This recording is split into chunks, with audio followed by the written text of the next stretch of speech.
ពាក្យសម្ដីរបស់លោក Donald Trump កំពុងតែធ្វើឲ្យរង្គោះរង្គើប្រទេសថៃជាលើកទី2ដែលលោក Trump បានលើកឡើងថាប្រទេសថៃគឺបង្កើតរូបរាងនៃការធ្វើសង្គ្រាមវាយប្រហារមកលើកម្ពុជាមុនគេកំពុងតែផ្អើលពេញហ្នឹងហើយគេទៅដេញសួរអនុทิនឈ្ងោករហូតដល់បងប្អូនឈ្ងោកមុខនឹងស្មើចាយប៉ុន្តែបងចង់ប្រាប់ថាចៅអត់ទទួលស្គាល់ថាខ្លួនឯងជាចៅទេគាត់ចេញមកឆ្លើយជាមួយនឹងអ្នកសារព័ត៌មានបងប្អូនស្ដាប់គាត់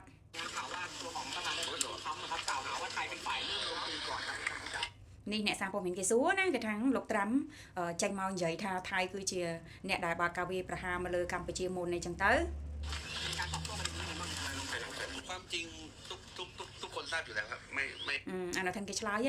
អ្វីដែលជាការពិតគ្រប់គ្នាដឹងទាំងអស់គ្នាហើយតែไม่มีความกังวลใดๆนะครับអត់មានអ្វីដែលជាក្តីកង្វល់ផ្សេងនោះទេเราเป็นฝ่ายถูกลุกรานเราเป็นฝ่ายถูกโจมตีយើងគឺជាភាគីដែលត្រូវបានគេឈ្លានពានយើងជាភាគីដែលត្រូវបានគេវាយប្រហារមុនครับสิ่งที่เราทำก็คือตอบโต้เพื่อป้องกันอธิปไตยของเราអ្វីដែលយើងកំពុងតែធ្វើនេះអ្វីដែលយើងកំពុងតែធ្វើនេះគឺជាការការពារខ្លួនហើយនឹងការពារដែនអធិបតេយ្យតែប៉ុណ្ណោះបងប្អូនតោះតាដាច់ខ្យល់ងាប់ទៀតក៏អត់ទទួលស្គាល់តែខ្លួនឯងជាចៅដែរមកចង់និយាយការពិតហើយគេបកស្រាយទៅតទៀតណាតាក់ទងទៅនឹងអ្វីដែលជាការលើកឡើងរបស់លោក Big Leg រដ្ឋមន្ត្រីក្រសួងការពារជាតិកាលពីព្រឹកនេះគាត់ថាបណ្ដាប្រទេសផ្សេងដែលអីគេមកចេញនិយាយថានៅកណ្ដាលហ្នឹងណាគាត់ក៏បានឆ្លើយទៅនឹងសំណួរអ្នកសារព័ត៌មានដែរគាត់ថាគាត់រីករាយណាស់ដែលបានបណ្ដាប្រទេសផ្សេងចេញមកនិយាយនៅកណ្ដាលរវាងចំនួនថៃហើយនិងកម្ពុជាហ្នឹងហើយគេនិយាយតែប៉ុណ្្នឹងឯងគេអត់មានរៀបរាប់រឿងដែលថាបណ្ដាប្រទេសផ្សេងហ្នឹងគឺមិនឈរនៅខាងប្រទេសថៃអីជាសាធារណៈទេអត់ចេញមកនិយាយទេលោក Big Leg បាននិយាយបើលោកអនុทิននេះខ្ពើមនិយាយអត់និយាយថៃល្អថៃលេខ1ថៃទូឯកថៃជាជនរងគ្រោះពាក្យសម្ដីរបស់លោក Donald Trump កំពុងតែធ្វើឲ្យរង្គោះរង្គើប្រទេសថៃជាលើកទី2ដែលលោក Trump បានលើកឡើងថាប្រទេសថៃគឺបង្កើតរូបរាងនៃការធ្វើសង្គ្រាមវាយប្រហារមកលើកម្ពុជាមុនគេកំពុងតែផ្អើលពេញហ្នឹងហើយគេទៅដេញសួរអនុทิនឈ្ងោករហូតដល់បងប្អូនឈ្ងោកមុខនឹងស្មើចាយប៉ុន្តែបងចង់ប្រាប់ថាចៅអត់ទទួលស្គាល់ថាខ្លួនឯងជាចៅទេគាត់ចេញមកឆ្លើយជាមួយនឹងអ្នកសារព័ត៌មានបងប្អូនស្ដាប់គាត់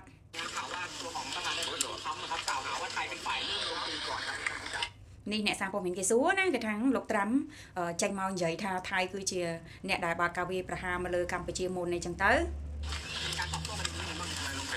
ความจริง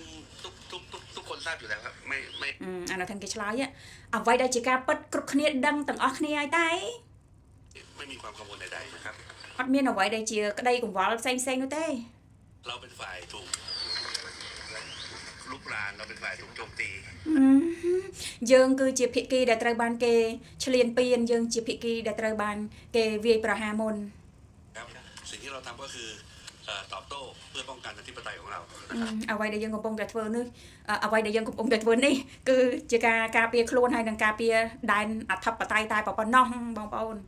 តោះតាដាច់ខ្យល់ងាប់ទៀតក៏អត់ទទួលស្គាល់តែខ្លួនឯងជាចៅដែរមកចង់និយាយការពិតហើយគេបកស្រាយទៅតទៀតណាតាក់ទងទៅនឹងអ្វីដែលជាការលើកឡើងរបស់លោក Big Leg រដ្ឋមន្ត្រីក្រសួងការពារជាតិកាលពីព្រឹកនេះគាត់ថាបណ្ដាប្រទេសផ្សេងដែលអីគេមកចេញនិយាយថានៅកណ្ដាលហ្នឹងណា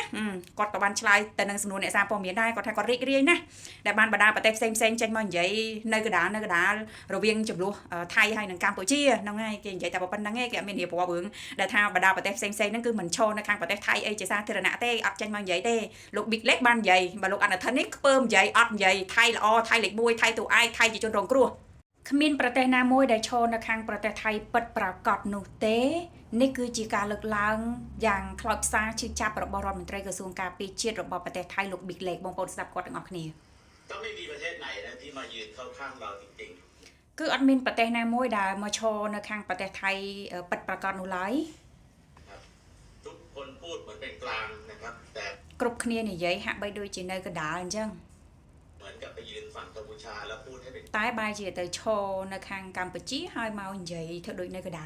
លก็คือ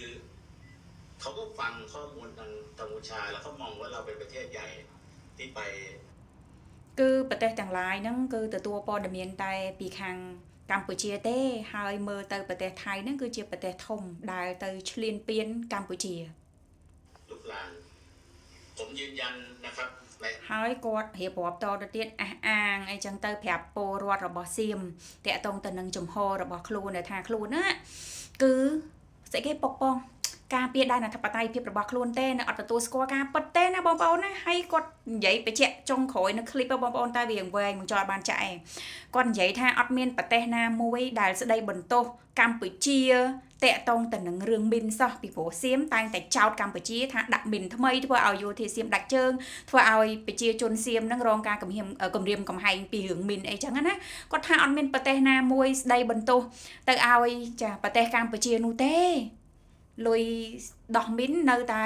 រៀបចំកញ្ចប់ថវិកាឲ្យកម្ពុជាដដែលណាគាត់ឈឺចាប់គាត់ខ្លោចចិត្តគាត់មិននឹកស្មានសោះថាបរទេសទាំងឡាយហ្នឹងគឺទទួលតាព័ត៌មានពីខាងកម្ពុជាបែរជាមើលមកថៃនោះថាជាប្រទេសធំប្រើសភាវុធទំនើបណាគាត់ថាប្រើសភាវុធទំនើបអត់មានអ្នកណាស្ដីបន្ទោសកម្ពុជា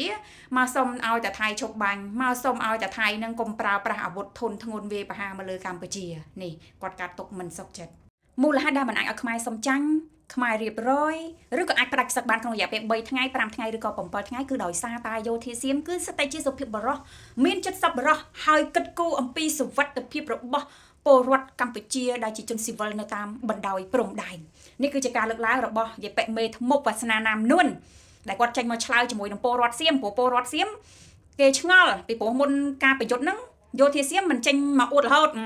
ស្តាអីគេ3ថ្ងៃខ្មែររៀបរាប់7ថ្ងៃដល់ក្រុងភ្នំពេញស្អីណាណីអួតរហូតដល់ទៅពេលប្រយុទ្ធជាក់ស្ដែងវាមិនមែនមួយអាទិត្យវាឡើង14 15ថ្ងៃហើយគឺនៅតែមិនឲ្យខ្មែរយើងនេះចាសុំចរចាឬក៏សុំចោះចាញ់ឬក៏ខ្មែររៀបរយអីដោយដែលយោធាសៀមអះអាងហើយវាសនាណាមនោះនេះគេចេញមកបកស្រាយបងប្អូនปฏิบัติตามกฎกติกามารยาทบางทีก็อาจจะสุภาพบุรุษเกินไปนิดนึงหรือว่าគេថាគេគោរពទៅតាមច្បាប់នៃការប្រយុទ្ធត្រឹមត្រូវហើយយោធាសៀមហ្នឹងគឺហាក់បីដូចជាមានអីគេជាលក្ខណៈសុភាពបរោះសប្បុរសហ្នឹងវាខ្លាំងពេកแบบยึดโหตามไอ้นี่เป๊ะเลยอ่ะเช่นการโจมตีอ่ะเนี่ยพี่เชื่อเลยว่าอย่างมีเพื่อนฝรั่งเขาก็ถามว่าเฮ้ยยูมี F16 នេះក៏គាត់បកស្រាយទៀតថាអើយមាន F16 មានអីហើយហេតុអីក៏មិនអាចឲ្យខ្មែរយើងសុំចាញ់អីបានចឹងគាត់រៀបរាប់តទៅទៀតបងប្អូនវីដេអូយ៉ាងវែងតែមកជួយសុំសង្ខេបនៅអ្វីដែលគាត់បកស្រាយគាត់ថាដោយសារតែយោធាសៀមនេះមានចិត្តសប្បុរសជាសុភាពបរោះនៅពេលដែលយើងបើកការវាយប្រហារទៅកាន់កម្ពុជាក៏ដកថយហើយការថយរបស់កម្ពុជាហ្នឹងគឺចូលទៅលាក់ខ្លួននៅក្នុងផ្ទះសម្បែងរបស់ប្រជាពលរដ្ឋស្លូតត្រង់អញ្ចឹងហើយសៀមនេះมันអាចផ្លោងទៅចំទីតាំងរបស់ប្រជាពលរដ្ឋស៊ីវិលបានទេអញ្ចឹងហើយអាហ្នឹងគឺជាចំណុចដែលគឺពិបាកមែនតើដែលអត់អាចតែផ្ដាច់សឹកបានមិនឲ្យខ្មែរសុំចុះចាញ់បាននៅក្នុងរយៈពេល3ថ្ងៃ5ថ្ងៃឬក៏មួយអាទិត្យនេះឯងដោយសារតែយោធាសៀមហ្នឹងគឺមានចិត្តសប្បុរសវាទូឯងទៀតយើងហ្នឹងខូចទៀតវាចោតយើងហ្នឹងខូចទៀតវាថាយើងហ្នឹងអីវាថាយើងហ្នឹងអីគេចូលទៅពួននៅផ្ទះសម្បែងប្រជាពលរដ្ឋជនស៊ីវិលធ្វើឲ្យវាមិនអាចបើកការវាយប្រហារមកបានហើយបងប្អូនហើយវាផ្លោងចំអីខ្លះផ្ទះសម្បែងប្រជាពលរដ្ឋវាផ្លោងខ្ទេចខ្ទីអស់ហើយវាបកស្រាយជាសាធារណៈថាវាតួឯងថាវាចិត្តល្អថាវាចិត្តសប្បុរសហើយក្រោយពីពលរដ្ឋសៀមមានការព្រួយបារម្ភថាអត់មានលុយសម្រាប់ប្រយុទ្ធនៅក្នុងរយៈពេលវែងបានឥឡូវនេះខាងតបអាកាសរបស់សៀមគេចេញមកអះអាងចំពោះពលរដ្ឋរបស់គេបងប្អូនស្ដាប់ទាំងអស់គ្នាเรายังมีอาวุธกระสุนวัตถุระเบิดอีกเป็นจำนวนมากเครื่องบินอยู่ในនេះគឺគេបញ្ជាក់ថាយោធាសៀមគឺមានអាវុធមានគ្រាប់បែកមានគ្រាប់ផ្លោងអីគឺចំនួនច្រើនอยู่ในสภาพความพร้อมรบไม่ต้องเป็นกังวลที่ทางนักการเมืองกัมพูชาบอกว่ากองทัพอากาศไทยจะล้มละลายเรายังปฏิบัติภารกิจได้อีกนานอีกหลายเดือนนะครับพี่น้องประชาชนคนไทยไม่ต้องเป็นនេះគេបញ្ជាក់ថាសមត្ថភាពរបស់យោធាសៀមគឺអាចបន្តការប្រយុទ្ធបានក្នុងរយៈពេលច្រើនខែតទៅមុខទៀតអញ្ចឹងមិនបាច់ព្រួយបារម្ភទេហើយដូចជាមានការលើកឡើងបងប្អូនការលើកឡើងរបស់ពលរដ្ឋសៀមគ្នាឯងហ្នឹងណាដែលថាมันមានលុយគ្រប់គ្រាន់សម្រាប់ប្រយុទ្ធក្នុងរយៈពេលវែងហ្នឹងវាអត់ទទួលស្គាល់ថាគ្នាវាហ្នឹងចេញព័ត៌មានថាលុយមិនគ្រប់ទេព្រោះការចំណាយថ្ងៃហ្នឹងគឺអស់ច្រើនវាបែរជានិយាយលើកឡើងថាខាងកម្ពុជាយើងនេះលើកឡើងថាខាងកងកម្លាំងយោធារបស់សៀមហ្នឹងគឺចាប់ផ្ដើមខ្សោះខ្សោយខាងថវិកាក៏ដូចជាខាងសភាវុធបដាហើយនេះបងប្អូនវាអត់ព្រមនិយាយថាគ្នាវាអ្នកនិយាយឯងវានិយាយតែលាក់យើងថាយើងនឹងអ្នកនិយាយទៀតបងប្អូនหลวงแล้วระหว่างต่างๆนี่ก็มีการสนับสนุนในเรื่องของการส่งกำลังบำรุงมาโดยตลอดอันนี้ไม่ต้องเป็นกังวลនេះក៏គេអត់ឲ្យខ្វល់ដែររឿងអីកម្លាំងតាហ៊ានអីហ្នឹងដែលថាមានស្លាប់មានរបួសអីច្រើនអីហ្នឹងក៏មិនបាច់ខ្វល់ដែរកម្លាំងបំរុងហ្នឹងគឺប្រជុំទៅជួមុខមានគ្រប់គ្រាន់เราไม่จำเป็นต้องพูดอะไรว่าเราจะทำอะไรគាត់បកស្រាយប៉ុណ្្នឹងឯងគាត់ថាគាត់អត់អាចនិយាយអីច្រើនបានទេគាត់បញ្ជាក់ប៉ុណ្្នឹងដើម្បីកុំឲ្យពលរដ្ឋសៀមទាំងឡាយហ្នឹងមានភាពខ្វល់ខ្វាយមានភាពបារម្ភអីផ្សេងដែលស៊ីចម្រៅហ្នឹងគាត់អត់អាចនិយាយបានទេបងប្អូនព្រោះប្រហែលថ្ងៃហ្នឹងគឺផលខ្លាំងមែនតើនៅក្នុងបណ្ដាញសង្គមព័ត៌មានរបស់សៀមតាក់ទងទៅនឹងលុយចំណាយក្នុងការប្រយុទ្ធជាមួយនឹងកម្ពុជារបស់យើងក្នុងមួយថ្ងៃហ្នឹងគឺសៀមចាយច្រើនបងប្អូនពី2000លានបាតទៅ3000លានបាតណា